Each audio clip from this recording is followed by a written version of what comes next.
va a ser un poco diferente al anterior, en el sentido de que el curso anterior fue principalmente de programación y esto va a ser principalmente de estadística.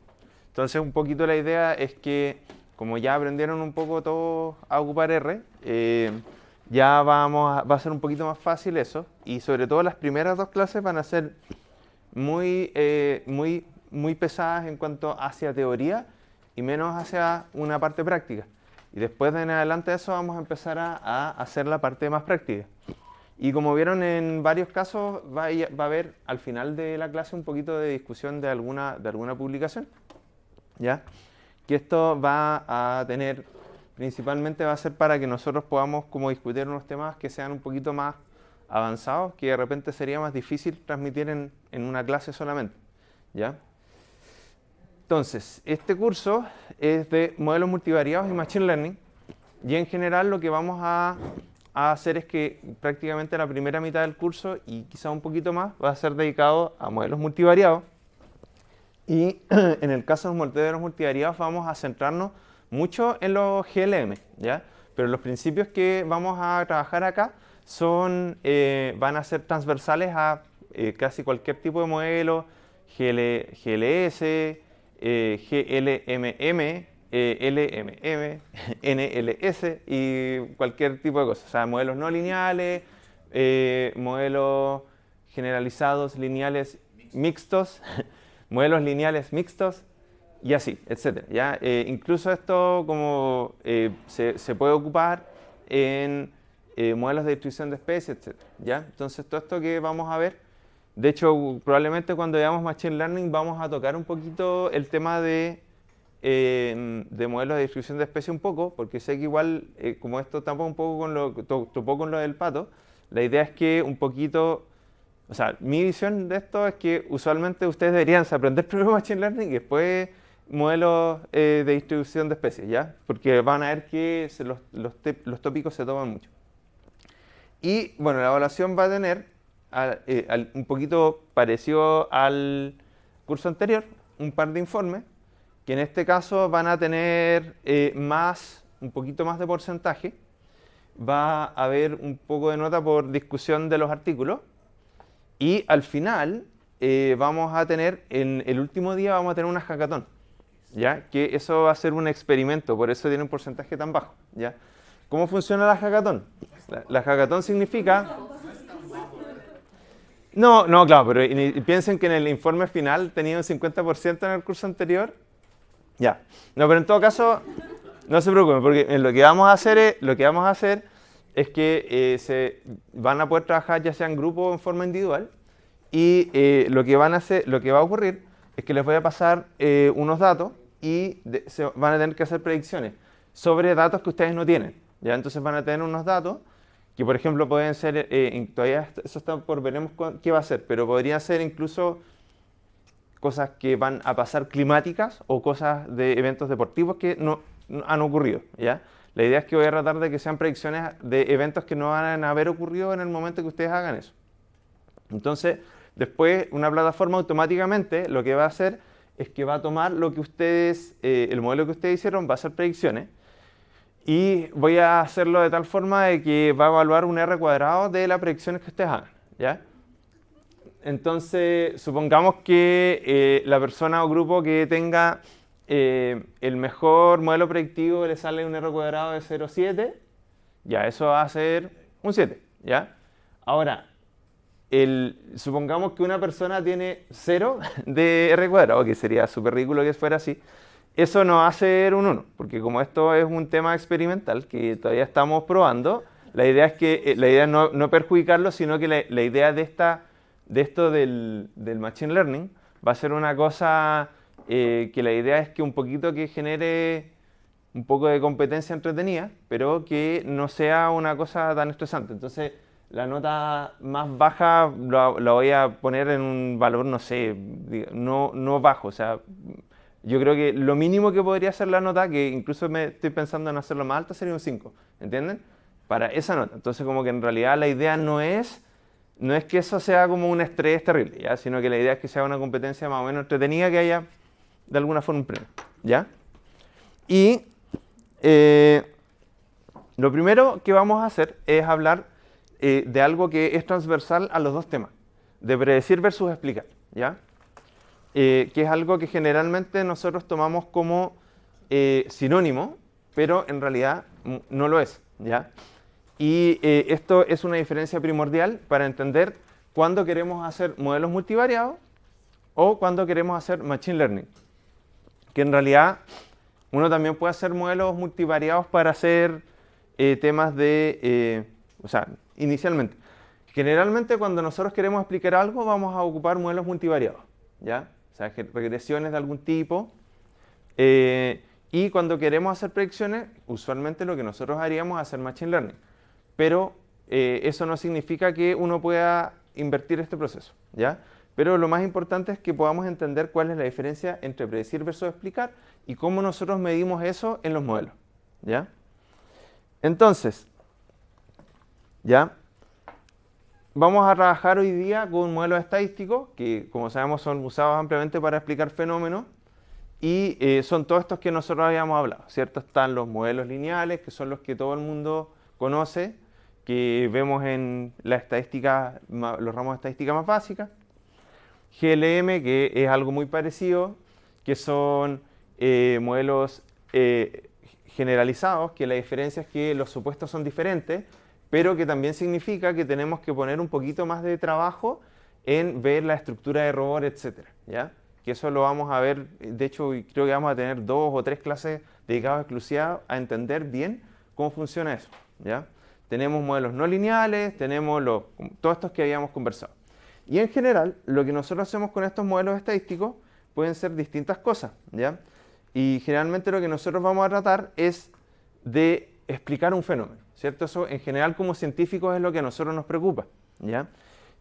Como llegar y decir, ya, no sé, ¿por qué esta planta crece de tal forma? O ¿por qué tal comunidad quiere pagar más sobre una cosa? O, ¿cierto? ¿Cuál es la razón de que existen ciertas bacterias en ciertos lugares y no en otros?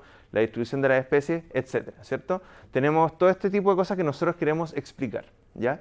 Y nosotros usualmente cometemos el error de decir, mi modelo es súper bueno para explicar esto, por lo tanto es muy bueno para predecir. Pero eso es un error. El poder explicativo es muy diferente al poder predictivo, ¿ya? Ahora, ¿cómo nosotros medimos el poder explicativo de un modelo? Así como si yo le digo, ya, ¿qué porcentaje de la variación explica mi modelo? ¿En qué piensan al tiro ustedes como medida? R cuadrado. ¿Sí? ¿Alguien se le ocurre otra idea aparte de esa? Los residuales, con los residuales sacas el R cuadrado. ¿Saben cómo se calcula el R cuadrado o no?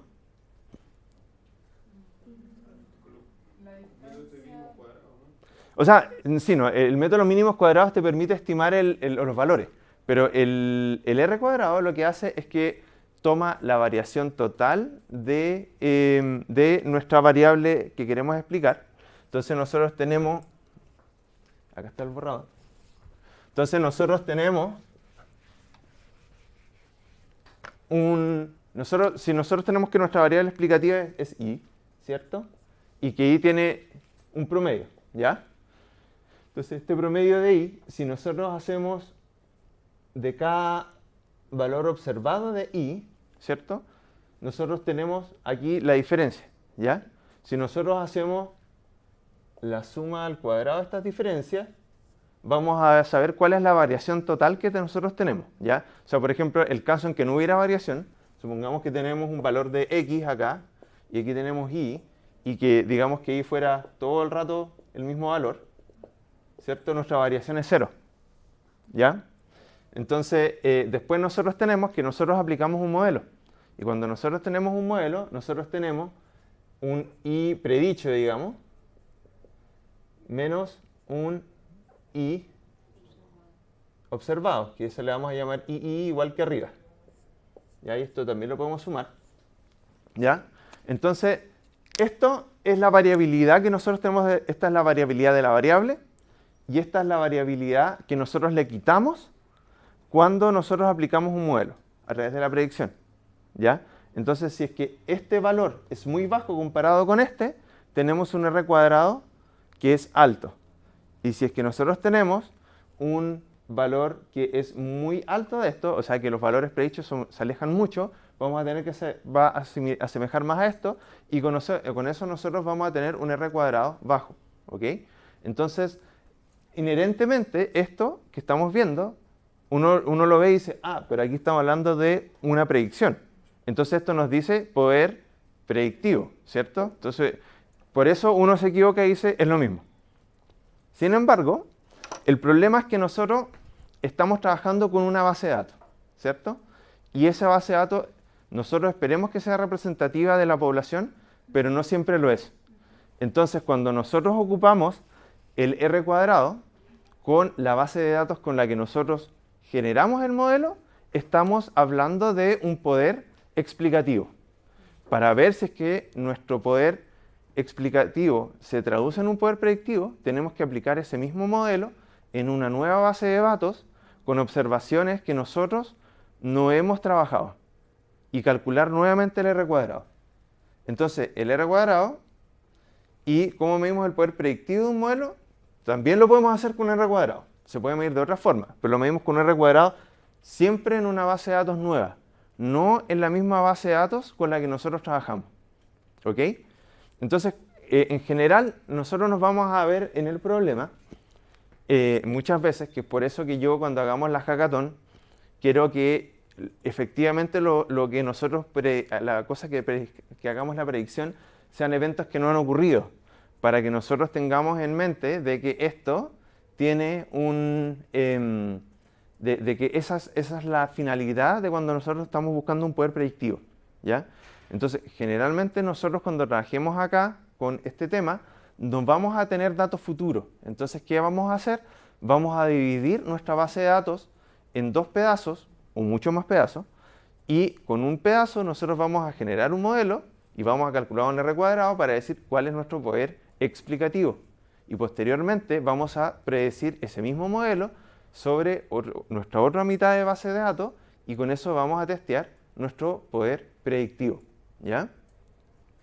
Y vamos a ver un poquito eso. Entonces, vamos a partir con un ejemplo que para ponernos súper creativos vamos a volver a ocupar la base de datos de MTCars.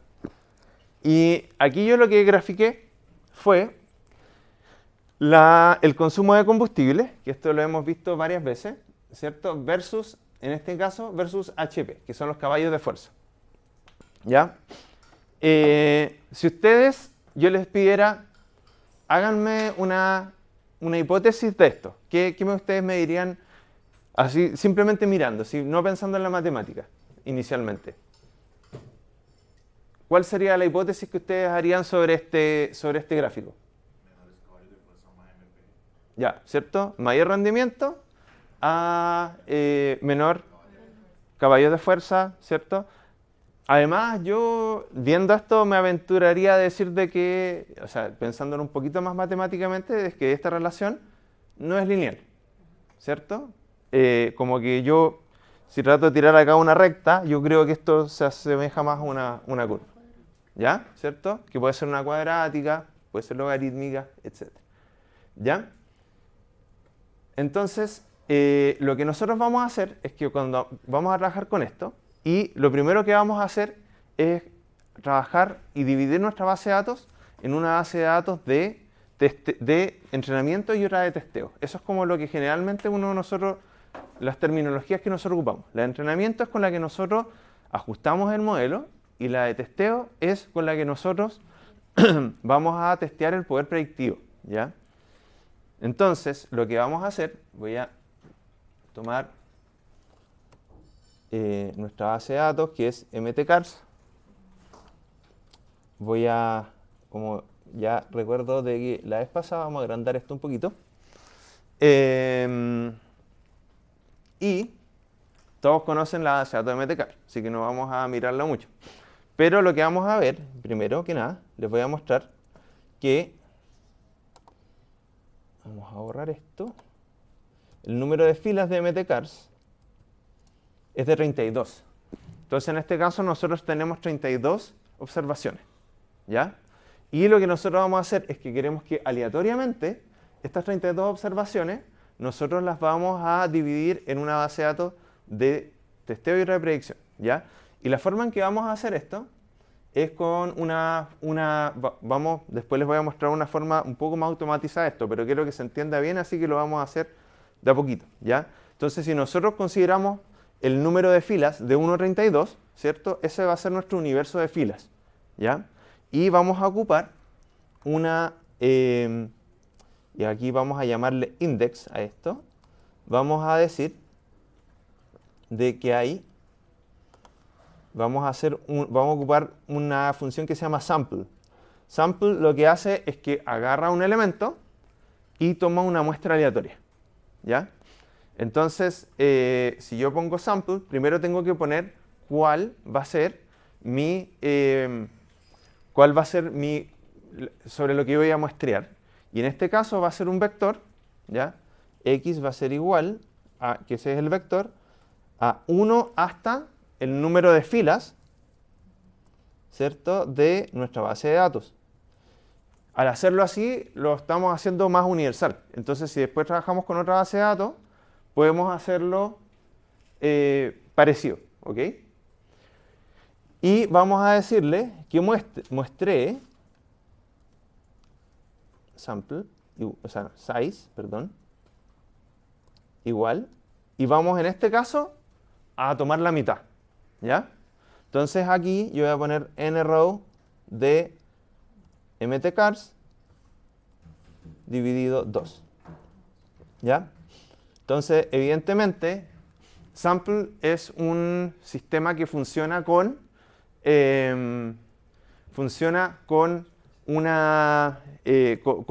algo aleatorio, ¿ya? Entonces, si yo hago sample varias veces, lo que me va a aparecer es que los índices van a ser distintos cada vez que yo lo haga, ¿ya? Entonces, aquí yo lo que hago es que si yo pongo acá y vemos lo que es index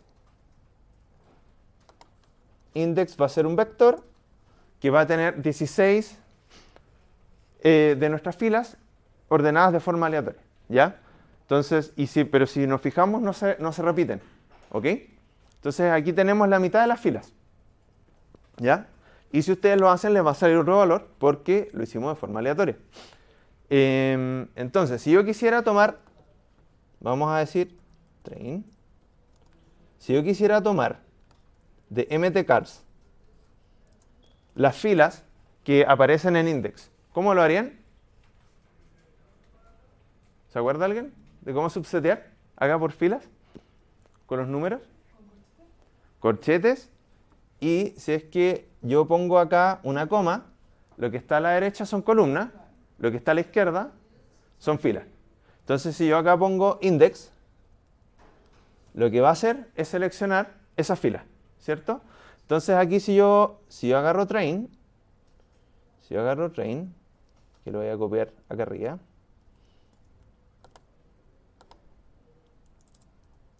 vamos a hacer un view de train, vamos a tener un subset de mtcars que en vez de ser 32 entradas son, como vemos acá, son 16, ¿cierto? Tenemos la mitad, ¿ya? Y a su vez, para hacer el testeo, lo que nosotros vamos a hacer es, vamos a decir test es igual a mtcars y vamos a hacer exactamente lo mismo, pero el index lo vamos a poner negativo. Entonces con eso quita esas filas, ¿ya? Entonces con eso nosotros ya tenemos dividido y tenemos dos bases de datos que tienen observaciones que son totalmente independientes de forma aleatoria, ¿ya? Esto si nosotros lo hiciéramos si nosotros quisiéramos hacer un modelo que fuera temporal, no lo haríamos aleatorio, sino que tomaríamos, por ejemplo, la primera mitad de nuestra serie de tiempo como entrenamiento y después la segunda mitad como predicción, ¿ya? Entonces ahí tenemos nuestras dos bases de datos, ¿ya? Y esto es lo que veíamos acá, ¿ya? Entonces, por ejemplo, partamos para mirar y vamos a agarrar un modelo predictivo que va a ser el cuadrático, ¿ya? Que fue lo que ya conversamos en algún momento, ¿ya? De cómo nosotros podríamos ver un modelo de que esto, como se veía que tenía una relación que probablemente no era lineal, que probablemente era no lineal, yo dije ya un modelo cuadrático, hartas personas dijeron sí, parece ser cuadrático, ¿ya? Y vamos a partir con un modelo lineal simplemente, ¿ok? Entonces yo agarro y vamos a poner un modelo que va a ser LM de, entonces aquí vamos a poner MPG explicado por HP más, y recuerden, este I es lo que nos permite poner otras relaciones que sean cuadráticas, cúbicas, etc. Entonces aquí ponemos HP al cuadrado. Y nuestra base de datos va a ser Cualquiera de las dos que elijamos.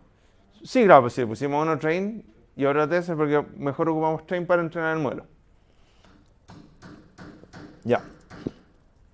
Entonces, ahora una de las cosas que vamos a ver es que probablemente, como todos nosotros tenemos una base de entrenamiento distinto y otra de testeo diferente, es que acá los valores nos van a salir diferentes.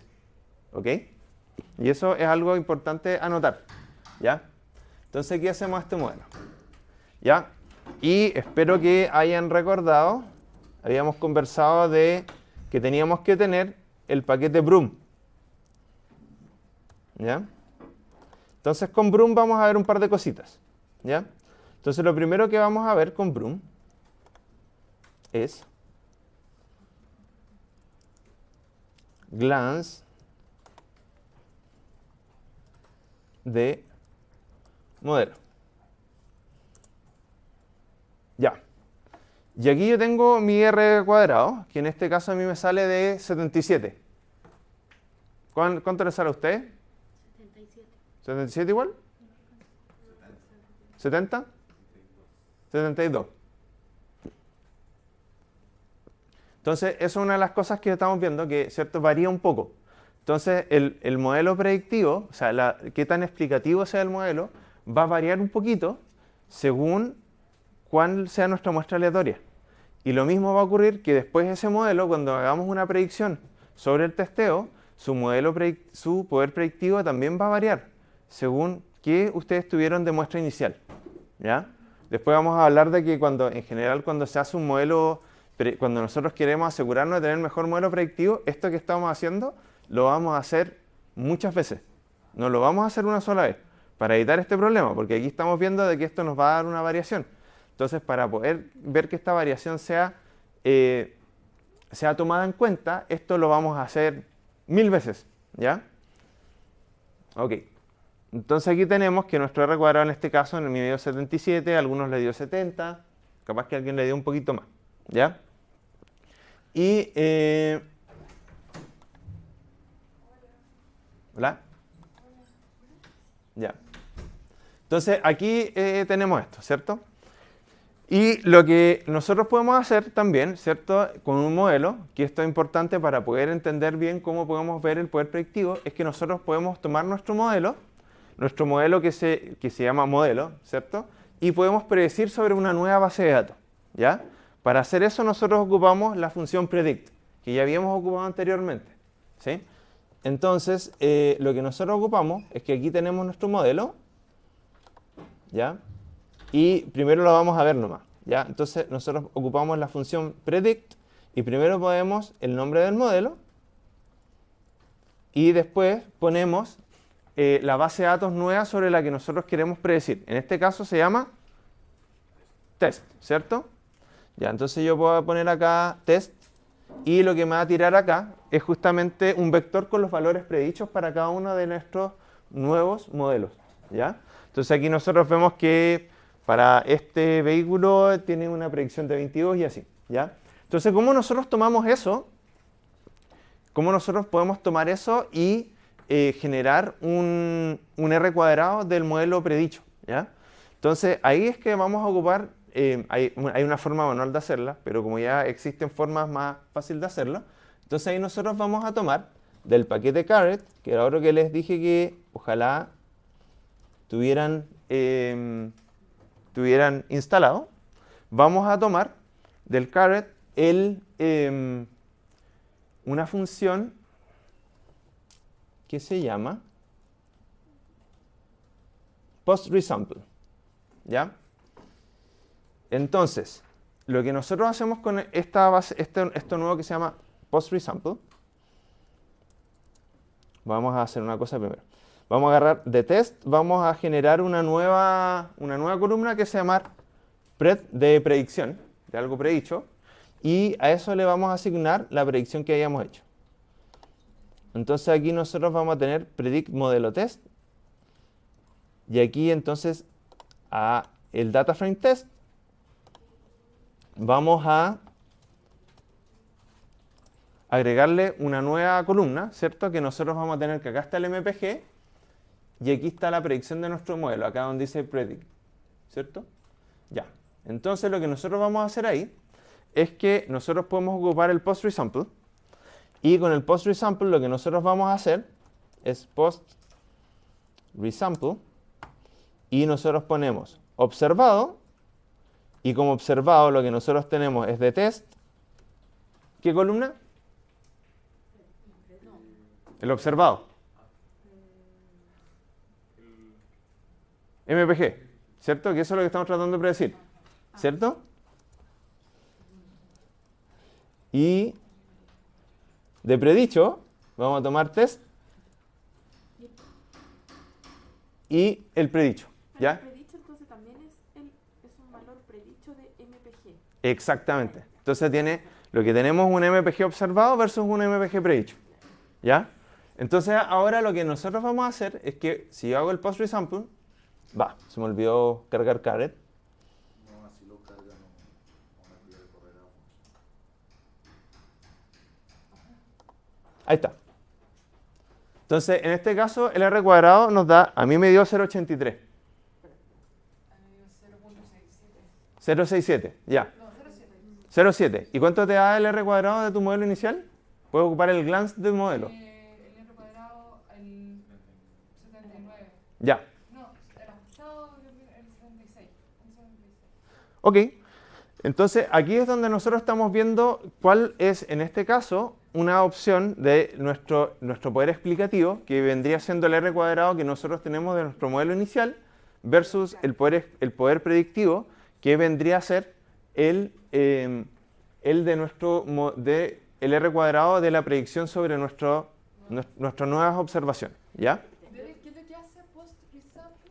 Post-resample toma primero lo observado y lo predicho, ¿ya? Entonces con eso, si ustedes se fijan, es esto. ¿Hace una regresión de nuevo? No hace una regresión de nuevo. Toma esto. Acuérdense que el R cuadrado se mira con el promedio de los I. Entonces en este caso este promedio de los I es el promedio de MPG menos II, que esto es de nuevo MPG, y acá II es MPG, y acá IPRED es el predicho. Entonces, a partir de eso, hace el cálculo del R cuadrado. ¿Sí? Entonces, el primero que vimos fue el no predictivo y ahora, o sea, el poder explicativo y ahora el poder predictivo. Exactamente. Entonces, nosotros si vemos esto, vamos a hacer glance de modelo, ¿ya? Y de esto vamos a sacar R cuadrado. Para que nos quedemos tranquilos. Entonces, este sería mi R cuadrado. A ver, vamos a correr esto. Y en este va a ser el segundo. Ok.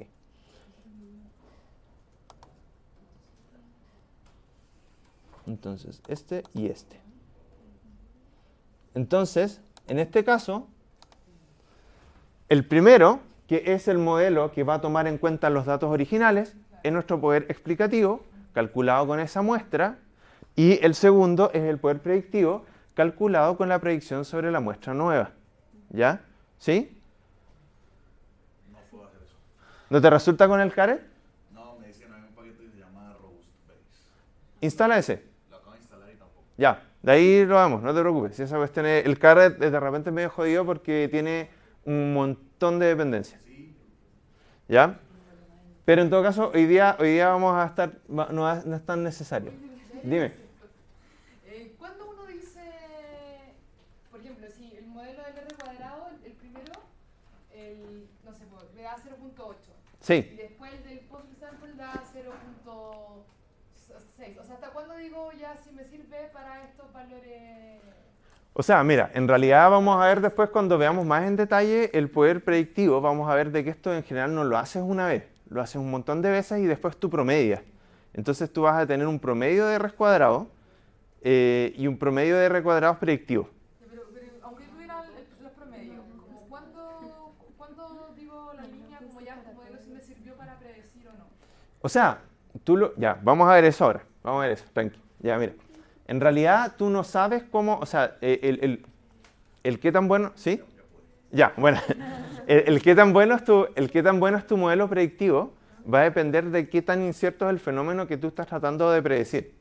Entonces, por ejemplo, si tú estuvieras tratando de predecir los horarios en que va a estar Pablo en la oficina y los horarios en que te va a atender, si tu R cuadrado predictivo es de 0,2, yo lo consideraría súper bueno. ¿Me entiendes? Entonces, como que al final va a depender mucho de cuál es el fenómeno que tú estás tratando de predecir. ¿Ya? Si tú estás tratando de predecir la temperatura promedio de un mes, probablemente en una ciudad donde, en Santiago, por ejemplo, si yo te dijera, predíceme la temperatura promedio de Santiago para todo el mes, eso no varía tanto. Tenemos datos históricos de mucho tiempo, podemos ver que va aumentando quizás, e incluirle algunas otras variables, entonces ahí yo esperaría que ojalá tuvieras un R cuadrado predictivo de 0,9. Ya, en el fondo tratar de quizás lo mejor con lo que hay. Claro. Ambos, perdón, el explicativo y el predicho fue con el mismo conjunto de datos. No. Fíjate que el glance que hicimos con modelo fue un modelo lineal que nosotros generamos a partir de la base de datos train. Y el post resample lo hicimos en base a la base de datos test. Entonces lo primero que hicimos, recuerda, fue agarrar nuestra base de datos inicial, que era mtcars, y dividirla en dos. En una parte que se llama train y otra que se llama test, que cada uno tiene la mitad de los datos, en este caso 16 observaciones cada una, y ninguno de los dos se repite. Entonces todos los datos que tienes en train son totalmente independientes de todos los datos que tienes en test. Por lo tanto son dos bases de datos completamente independientes. Y si yo la hiciera con la misma, ¿cuál sería como el...? No puedes hacerla con la misma. Tienes que hacerlo, por eso dijimos que en el caso tuyo, por ejemplo, tú lo que harías sería tomar, como tú tienes una serie de tiempo, y tomas la primera mitad de la serie de tiempo, y con eso tratas de predecir la segunda mitad. Y con eso tú tienes el modelo predictivo.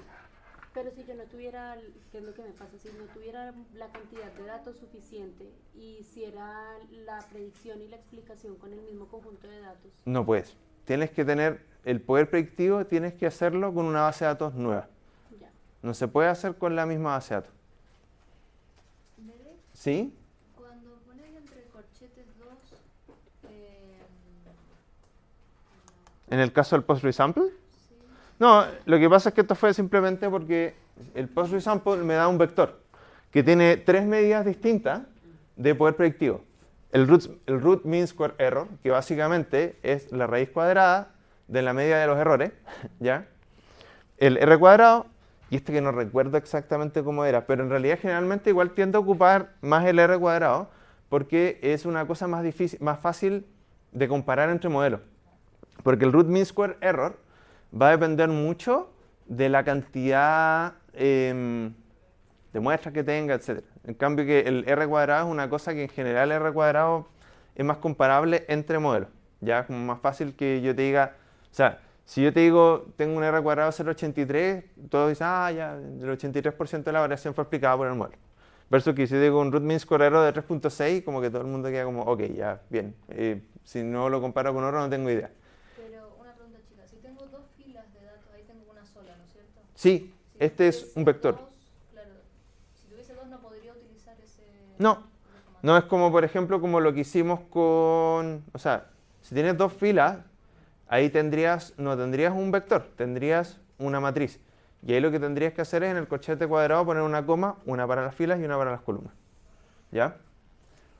Ok, entonces, yo aquí tomé, en este caso yo, por ejemplo, lo que hice cuando hice el primer paso, puse un set seed para que mi index saliera siempre igual cuando corría de nuevo este RMD para que me saliera esta presentación.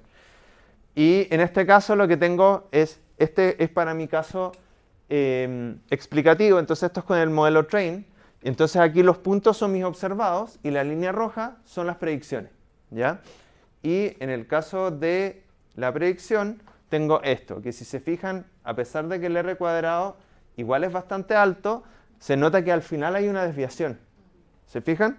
Se fijan que aquí al final tiende a equivocarse, ¿ya?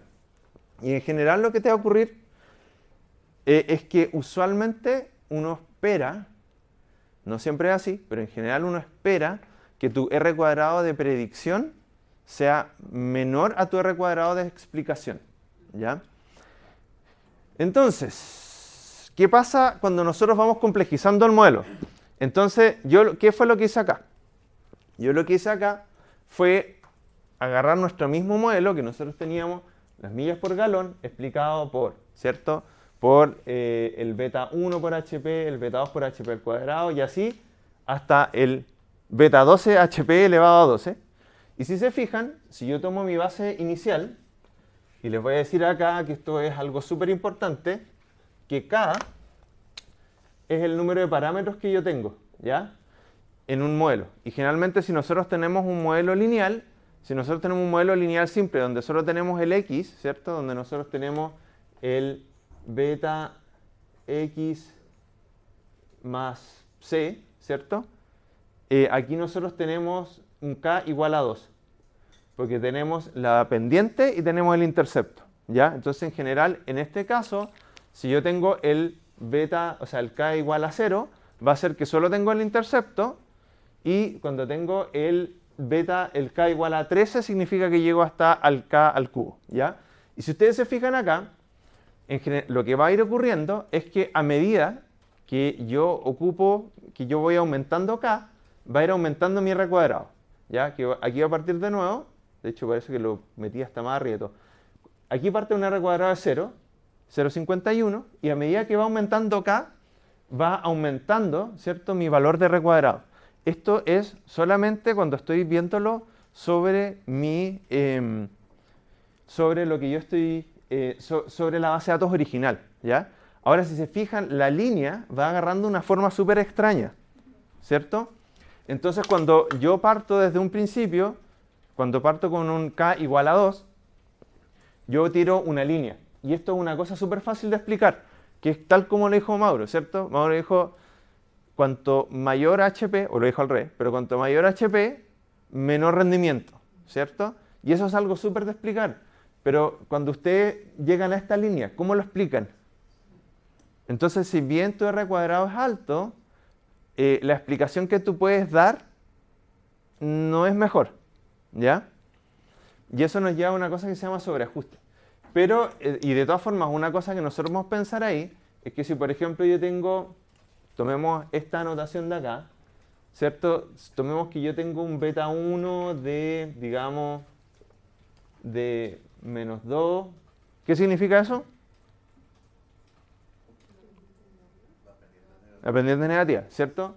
Si tengo un beta 2 de, en este caso, digamos de 0,5, ¿qué significa eso? Que es una curva así, ¿cierto? Cuando son en un cuadrático, cuando es positivo es así, cuando es negativo es así, ¿ya?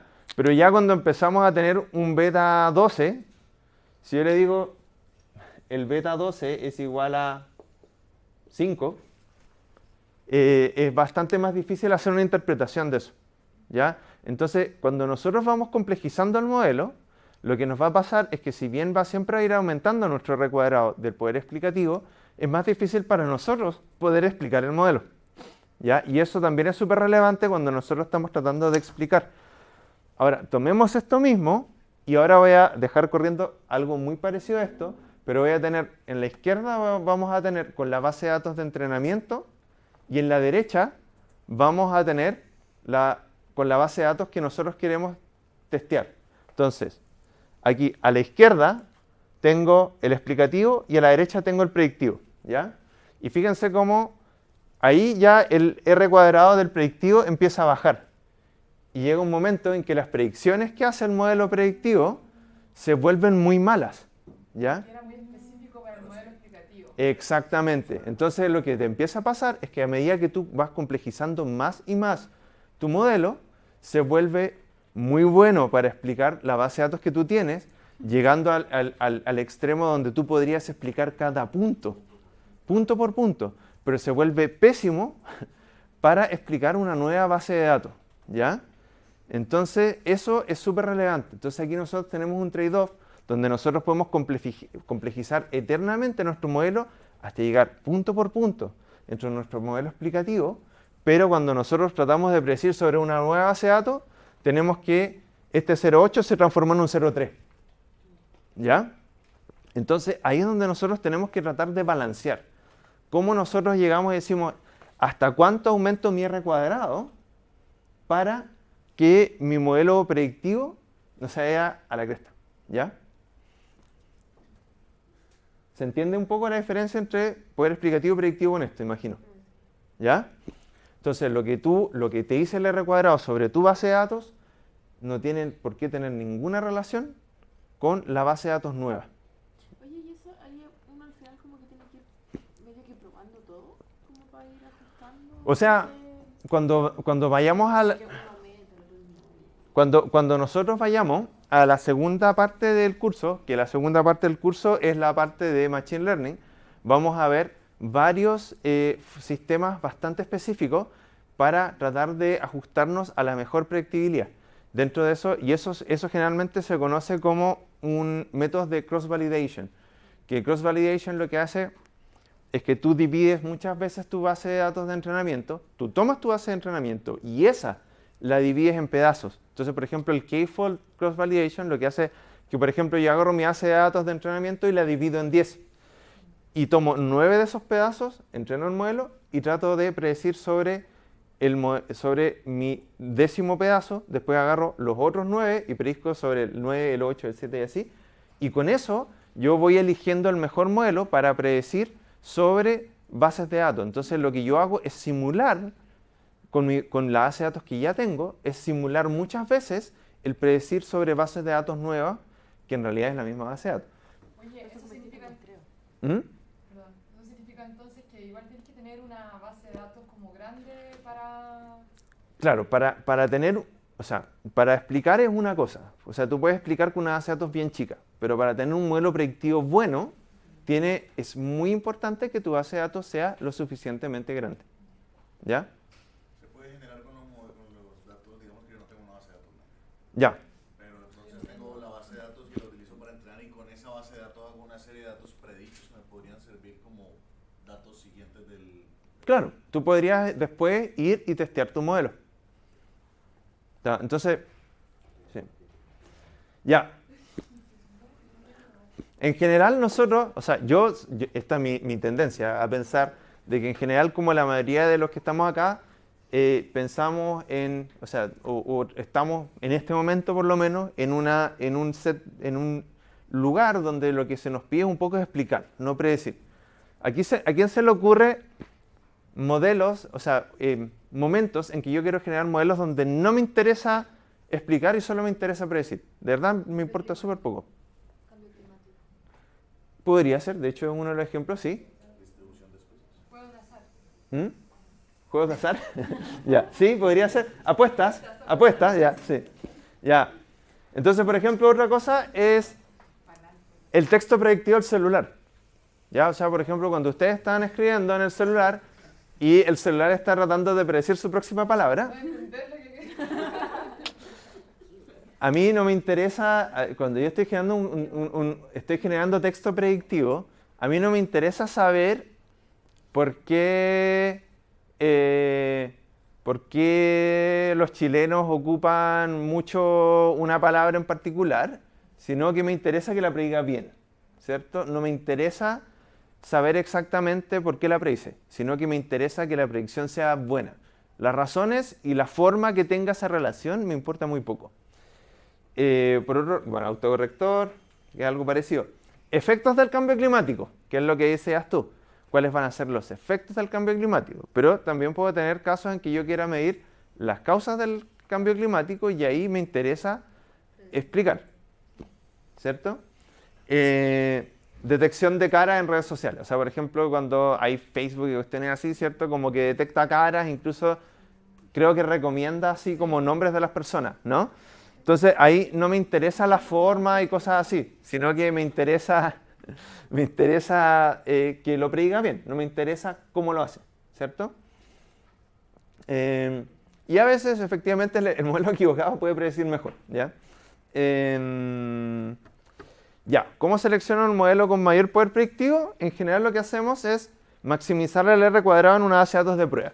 Que como vamos a ver, eso en general lo que vamos a hacer, lo vamos a hacer en base a un cross-validation, que vamos a tener toda una clase para entender lo que es cross-validation, ¿ya? Pero básicamente lo que nosotros hacemos es que elegimos una medida que nos va a decir que también predice sobre un base de datos nuevo. Vamos a hacer varias pruebas y vamos a decir lo que maximice ese valor, en el caso del R cuadrado, o en el caso del root mean square error, lo que minimice el root mean square error, ¿ya? Ese va a ser el mejor modelo, el que me prediga mejor. ¿Qué me importa la forma que tenga? No me importa. Me importa que maximice poder predictivo, ¿ya? Y eso se ocupa mucho en todo lo que es aprendizaje de reconocimiento de imágenes, reconocimiento de sonido. Cuando alguien le habla al teléfono y dice llama a bla y llama a esa persona, ojalá, genial, ¿ya? Mi hermana el otro día pidió escuchar los mejores éxitos de Queen en un coso que tenía, que era Powered by Siri, y le pareció Dancing Queen, lo encontré notable. Ahora, hay otros casos en que quiero explicar y no predecir, que en el caso de nosotros es algo más habitual, ¿cierto? Donde nosotros lo que tenemos son pruebas de hipótesis causales. Y generalmente lo que nosotros vamos a hacer es, por ejemplo, en ese caso, ¿qué causa el cambio climático? Entonces, hay un trabajo bien bonito, me hubiera gustado pillar los datos, no me acuerdo bien dónde está, donde tomaban, porque por ejemplo hay gente que dice que el cambio climático en realidad no es causado por humanos. Y en realidad tenemos que en realidad el cambio climático tiene varias causas, dentro de esas, ¿cierto? Está como obviamente el forzamiento antrópico, que yo creo que la mayoría de los que estamos acá pensamos que eso es como una de las causales más fuertes, pero también hay ciclos naturales, como los ciclos de Milankovitch, bla, bla, bla, ¿cierto?, que van a cambiar el clima, ¿cierto? Entonces, como que ahí es donde aparece Trump y dice, no, si en realidad los humanos no somos... Entonces, ahí lo que nos interesa, nos interesa explicar cuáles son las causales y cuáles son las forzantes del cambio climático. No nos interesa predecir en cuánto va a cambiar. Nos interesa saber cuáles son las causas, porque si nosotros entendemos las causas, podemos saber si podemos cambiarlo o no. Entonces, si Trump tiene razón, y en realidad son los ciclos de Milankovitch y no son las emisiones de carbono de Estados Unidos, entonces da lo mismo que Estados Unidos tire humo, todo lo que quiera, pero si por el otro lado hay un porcentaje muy alto que dice que en realidad es mucho mejor explicado principalmente por forzamiento humano, entonces sí podemos hacer algo al respecto, ¿ya? Entonces por eso es importante explicar y no predecir a veces, ¿ya? Y ahí el funcionamiento es súper distinto, ¿cierto? Porque en realidad lo que nosotros hacemos antes es como decimos, datos, y mezcla todo, ¡pum!, tira algo para afuera, ¿qué es lo que funciona mejor? ¿Ya? Pero cuando nosotros estamos haciendo explicaciones, usualmente lo que nosotros vamos a hacer es partir con la generación de hipótesis, en plural usualmente, ¿ya? Y de hecho, en este caso, nosotros nos vamos a basar mucho en y ya lo hemos hecho, en este curso, en lo que es la inferencia multimodelo. Entonces, por ejemplo, en los GIFs anteriores, las animaciones anteriores, lo que nosotros teníamos era que probamos varios modelos. Probamos y explicado por x, y explicado por x más x cuadrado, y explicado por x más x cuadrado más x al cubo, y así, ¿cierto? Entonces, lo que nosotros estamos ahí viendo es testeando hipótesis alternativas y vamos a elegir una o múltiples de ellas, ¿ya? Entonces, eso se llama inferencia multimodelo y para eso necesitamos generación de varias hipótesis, ¿ya? Que a veces las generamos nosotros, a veces le decimos al computador, genéralas por nosotros, ¿ya? Las dos cosas tienen ciertos lugares para hacerlo. Generación de modelos para cada una de esas hipótesis, ¿ya? Después, interpretación de resultados en base a modelos y las hipótesis, ¿cierto? Y en general, muchas veces, justamente una de las razones por las cuales nosotros estamos buscando algo explicativo es porque muchas veces queremos hacer una recomendación, ¿ya?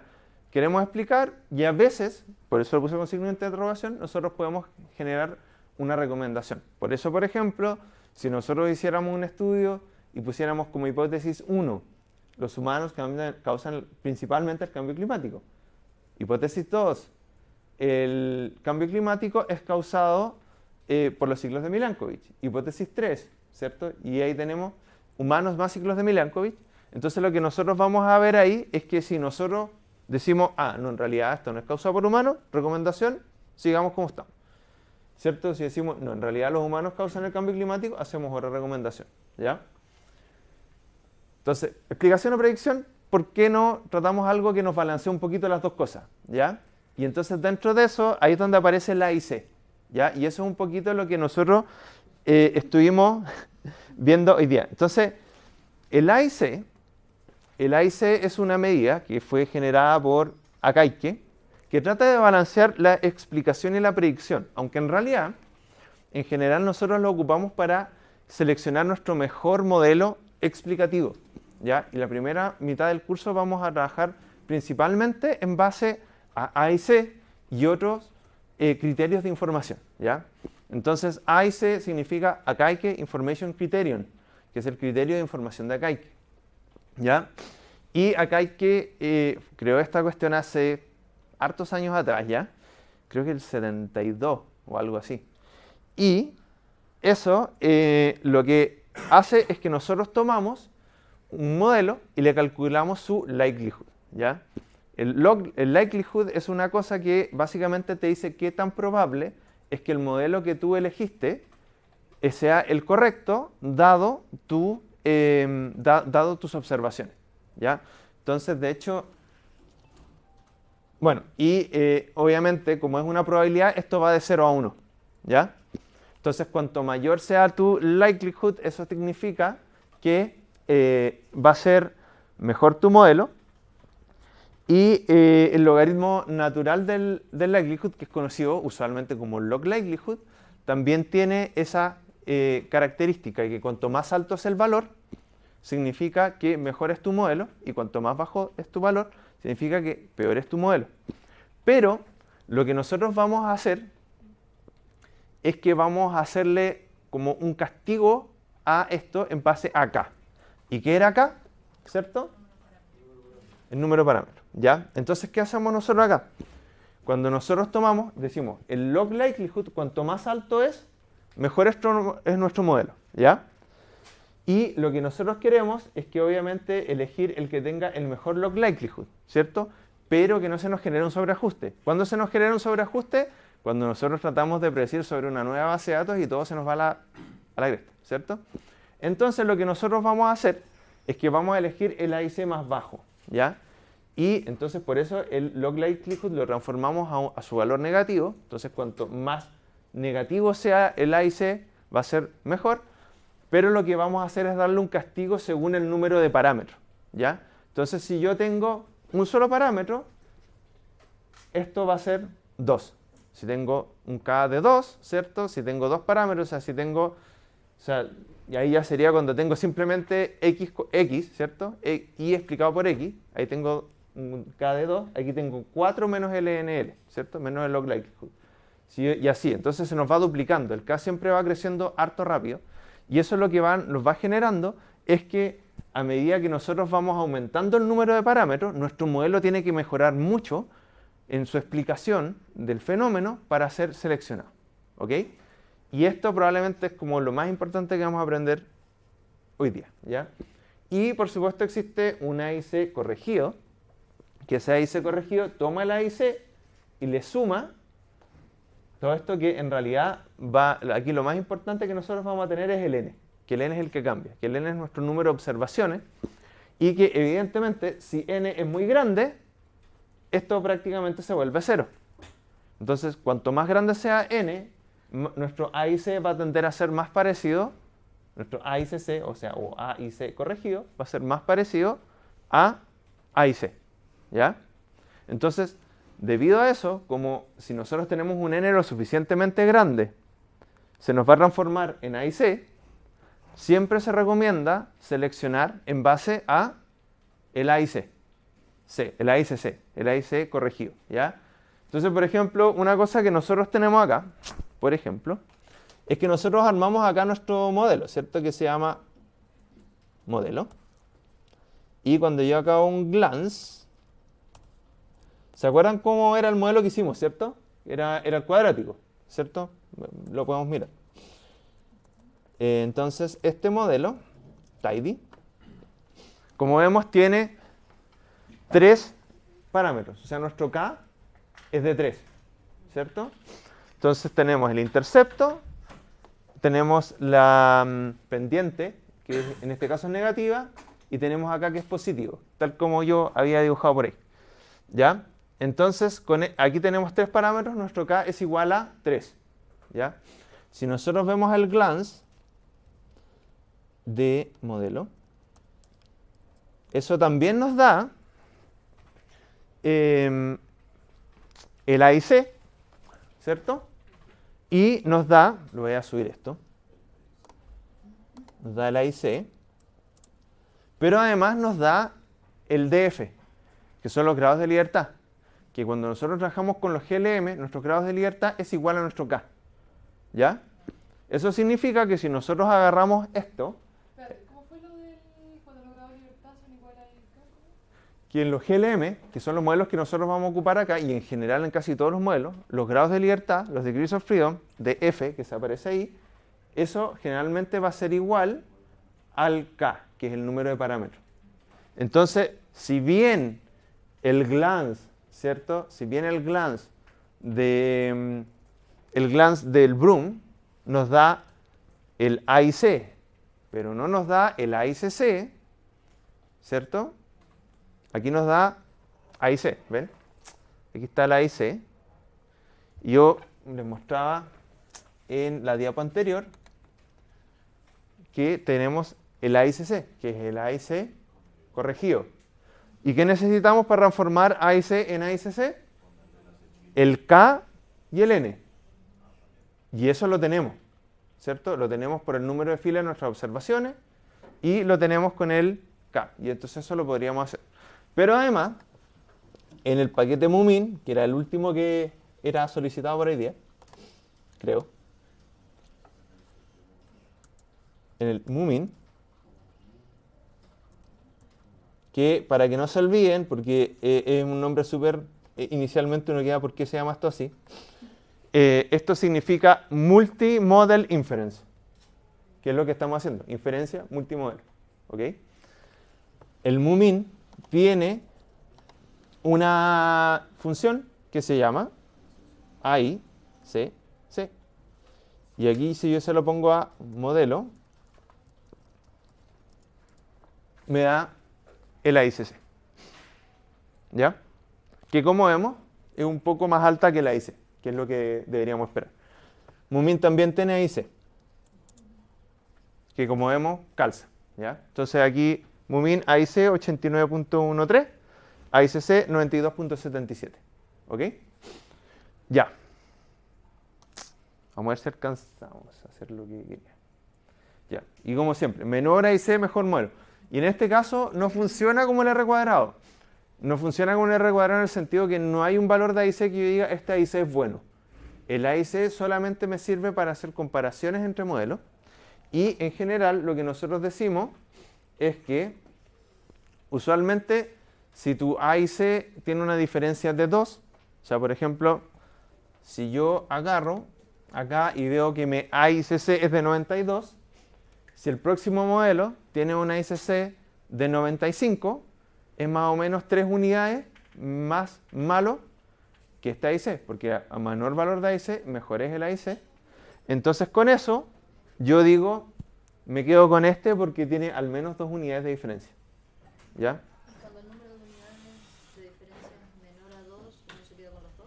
Te quedas con los dos y ahí puedes hacer distintas cosas. Puedes reportarlos todos o, como vamos a ver en la próxima clase, hay una forma de hacer promedio de modelos. Entonces tú puedes tomar 2 modelos seleccionados y promediar los modelos.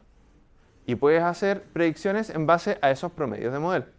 Eso se puede hacer en algunos casos sí, en algunos casos no. Y eso es básicamente lo que vamos a tomar en la próxima clase cuando veamos el paper de Kate, que es cuándo hacemos y no hacemos predicciones, o sea, cuándo ocupamos promedio de modelos o no. Ahora, bueno, aquí les mostraba así como ocupar el AIC y lo otro que les quería decir es que si bien probablemente casi todos estamos súper habituados a ocupar AIC, pero existen además de eso varios otros criterios de información. Entre ellos, el BIC, que es el Bayesian Information Criterion, el KIFC, no me acuerdo bien qué significaba, que es criterio de información de desviación, y el QAIC, que eso lo vamos a ocupar harto, ese es el quasi-AIC, que eso en general se ocupa cuando tus modelos tienen sobredispersión, que lo vamos a ver harto en los GLM que son Poisson, ¿ya? Cuando tú tienes modelos en los Poisson o en los binomiales negativos, que eso lo vamos a ver después, esos muchas veces pueden tener sobredispersión y ahí el QAIC es mejor. Y ahí básicamente lo que tenemos es un parámetro que es el C-hat o ese sombrerito, no sé cómo se llamará de otra forma, ese gorrito, que es una medida de sobredispersión. Y eso se toma para penalizar, digamos, tus modelos. Entonces con eso tú tomas un AIC y lo modificas según su sobredispersión. Ya, ahora, ¿cuál es la relación entre el AIC y el R cuadrado? Entonces, por ejemplo, aquí yo tomé solamente el testeo, ¿ya? Solamente el test set, y lo que hice fue hacer otros modelos, no los que estábamos viendo inicialmente, y lo que hice fue ir aumentando los grados de libertad, ¿ya? Entonces busqué, por ejemplo, con un parámetro, ¿cuál es mi mejor modelo? Con dos parámetros, ¿cuál es mi mejor modelo? Y así. Y vemos que lo que va a ocurrir es que siempre nuestro R cuadrado va a aumentar, ¿ya? Pero, como ya sabemos, eso no significa que si lo probamos en un nuevo set de datos, esto va a ser un mejor modelo, ¿ya? Entonces, pero lo que generalmente vamos a ver es que vamos a llegar a una asíntota, ¿ya? Generalmente una de las cosas que nos va a ocurrir es que va a llegar un momento en que al principio el R cuadrado sale disparado y llega un momento en que esto se estabiliza, ¿ya? Y generalmente por ahí por donde se estabiliza es donde nosotros encontramos el AIC más bajo. Entonces, aquí con los mismos modelos, a este otro lado, tomé, por un lado, son los mismos modelos y para esos mismos modelos calculé el AIC. Y siempre elegimos el AIC más bajo, ¿cierto? Y este valor, que tenía 5 parámetros, era el que tenía el AIC más bajo. Y esta línea de acá es exactamente el mismo modelo que este de acá. ¿Ok? Entonces, esas son más o menos las relaciones que nosotros esperamos ver del R cuadrado y el AIC. Siempre dentro de nuestro modelo, siempre dentro de nuestra base de datos de testeo, o sea, de entrenamiento, no de testeo. ¿Ya? Esto está siempre sobre el entrenamiento, ¿ya? Porque generalmente cuando trabajamos con AIC estamos pensando en explicar, no en predecir, ¿ok? Entonces, lo que quiero que hagan ahora, capaz que voy a agregar un poquito más de tiempo a esto que dije acá, porque quiero que lo miremos esto y que después alcancemos a discutir el paper. Quiero que tomen la base de datos MTCars, ¿ya? Y quiero que hagan una exploración generando datos, o sea, generando modelos como ustedes quieran. Nosotros en este caso inicialmente tomamos simplemente HP, pero como hemos visto hay otras variables como el peso, si es automático, manual, etc.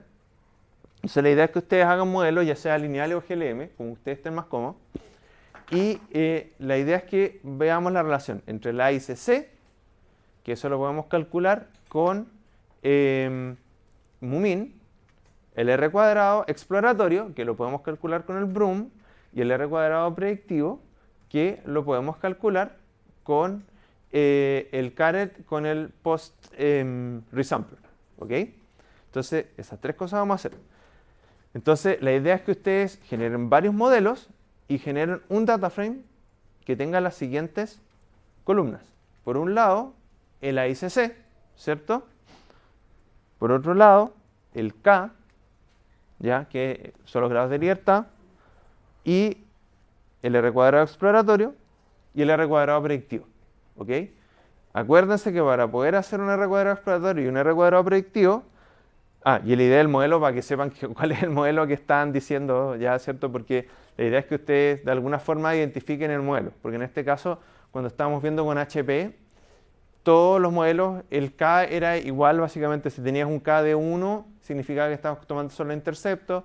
Si el K era igual a 2, estábamos tomando el intercepto más la pendiente y así, ¿cierto? Y ojalá, vamos a tratar de dar una media hora más o menos para hacer eso, capaz un poquito menos, un poquito más, dependiendo cómo vayan. Y recuerden que para hacer eso lo primero que tienen que hacer, que ya lo deberían haber hecho, es haber dividido la base de datos de Metacars en un set de entrenamiento y en un set de testeo, ¿ok? Y para ir haciendo su data frame, recuerden que pueden ir ocupando el tidyverse. Entonces, por ejemplo, pueden ocupar mutate para ir generando las distintas columnas, ¿ya? La idea igual es seleccionar otras variables. Sí, o sea, un poquito aquí la idea es que así mismo, como nosotros en este gráfico, yo tomé y le estaba mostrando cuál es la relación que hay entre el AIC y el R cuadrado, ¿cierto? Ya vimos un poquito cuál es la relación entre el R cuadrado exploratorio y el R cuadrado explicativo, ¿cierto? Ahora, no hemos visto qué pasa con el AIC y el R cuadrado predictivo, ¿ya? Y eso es algo que no hemos, que más o menos quiero que vayan viendo. Si te calza que el AIC más bajo te coincide o no con el R cuadrado predictivo más alto, ¿ya? Eso es algo interesante a ver. Yo me refería a si usamos la misma base de datos de los data que separamos. Sí, claro, sí. ¿Lo mismo o Sí. otros? Lo mismo, o sea, o puedes generar otros, da lo mismo, pero háganlo con MTCars, Ya. ¿sí? Pueden ocupar distintas variables.